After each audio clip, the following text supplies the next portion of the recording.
Hey guys, this is David. We are interviewing for Street Talk ATL today, and we're on the Beltline with Ariel. Hey Ariel.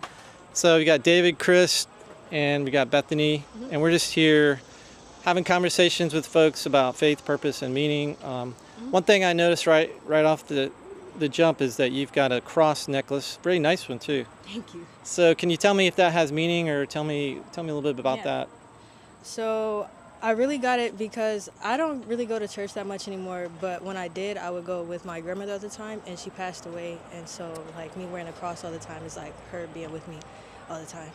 Oh, And wow. even if I wasn't wearing it, she'd be watching down over me, but like it just makes her feel closer. Wow, that's nice. So did you used to go to church with her, you said? Yes. Or? Okay, awesome. So what was that like growing up in church for you? What was the experience? And Really, I would fall asleep all the time, so I don't really remember, but I do remember like when I used to go to Sunday school and it was like with all the other kids and like stuff would be dumbed down a lot for us, and so it kind of helped me get the grasp of it more, and I feel like I know like basic things, like I know like the Ten Commandments and stuff like that, but I don't yeah, really like know that much, but I do know one specific verse that she used to tell me all the time, and I still live by this a lot. okay, The Lord is my shepherd, I shall not want. It's Psalms 23, and so I kind of try to remember that on a daily basis. wow, that's great. hmm So how does that impact you from day to day? Do you use it like when you're Like, feeling down, or maybe you're having a mhm. rough day, or It also helps me like control my impulses. So like if I would just be like, oh yeah, I want that, I need that, I need that. I don't need that at all. Like I'll I'll be okay without it. no? No, that's awesome. So you feel like there is some power there. It's not just like a hmm lucky kind of a rabbit's foot, what people hmm use sometimes for luck. You think there's real power there? Yes. Okay. So do you remember anything about like during that time about the gospel, like what that was, or Not really. No, yeah? I was really little. Okay. Do you know anything about what Jesus did, like for hmm us? Yeah, he died Can on you the tell me? cross for our sins. Yeah, I Okay. remember that. Yeah. It's the high level stuff. So I guess it's after that point, basically what he was saying on the cross too is like it is finished. So that was a big part of it. For hmm us, we're Protestant, so we go to um, a non-denominational church on hmm that. But basically, that just means we put all our faith and trust in what Jesus said, not on our acts, not on our things that we do to basically save us. So, hmm do you know anything about that? I mean, what do you remember in terms of that, like Rem- salvation? What does that mean that Jesus died on the cross? What did we get for that? um, I don't really remember. Yeah. So, I think it was more like because Jesus is God's son. Yes. Yeah, that's all I know is he died on the cross so that we could all be forgiven for our sins, and he came back. I don't really know more behind that.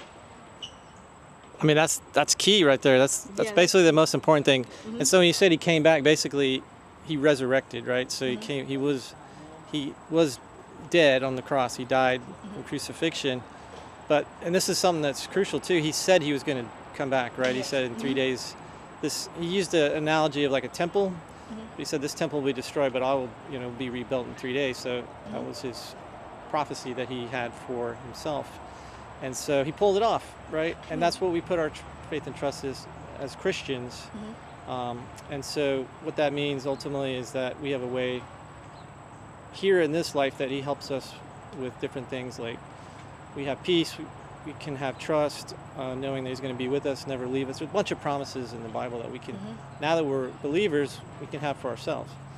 And I'm sure your grandmother, right? Yeah, Yes. she probably told you a lot of that, and you probably saw her the way she lived her life, right? Mhm. It impacted her, right? Yes. Yeah. So, yeah, she would pray all the time. Wake up. We all used to pray together in the morning. Wake up, pray. Go to bed, pray. Before, bless the food, all of that. Even outside of church.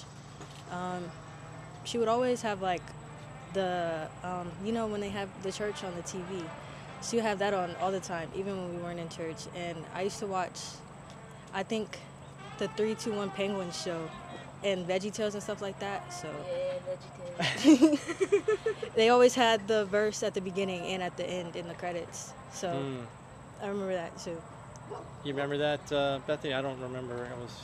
Yeah, Yeah. yeah. If you've ever wondered what David and Goliath look like, when David's a little asparagus and Goliath is It's a like pickle. a big pickle, yeah. Yeah.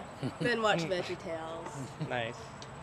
No, that's awesome. I mean, so it's amazing to know now that your grandmother is watching over, and you feel that, right? The cross helps you remember that. And it's probably because she prayed for you when she was here, and probably still praying in heaven for people to come and help to sort of help you walk this out, down the road. And so I think that's probably why we're here today. And do you have like a community? Like you said, you didn't go to church. You don't go to church, right?